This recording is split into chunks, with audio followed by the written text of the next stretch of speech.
আসসালামু আলাইকুম, সবাই কেমন আছেন? আশা করি অনেক ভালো আছেন। আমি আজকে একটি ডিম বোনা করতেছি, তা আপনারা মাঝে আমি নিয়ে আসলাম। প্রথম দিলাম পেঁয়াজ, হলুদ, রসুন, আদা দিয়ে আমি পেস্ট ভাজলাম। তা বাইজা দিলাম টমেটোরি দিয়া বাদুম। তা বাইজা সে আপনার মশলা টসলা গরম মশলা টসলা করে ডিম বোনা সুন্দর করে করতেছি। আপনারা এই ভিডিওতে চক রাখেন। তা সবাই কেমন আছেন? আশা করি অনেক ভালো আছেন। আমি অনেক ভালো আছি। আমার ভিডিওতে অনেক ফাস্ট, মানে আমার ইউটিউবে, ফেসবুকে, টিকটকে, মানে এটা ফার্স্ট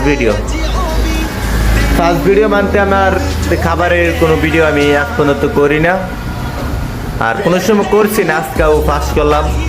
আর আমি জানি না আপনারা যদি আমাকে ভালোবাসেন, তো যদি ভালোবাসা যদি রাখেন, তাহলে আমি এটা আপনার মাঝে থাকতে পারি। তা টিকটকে আমি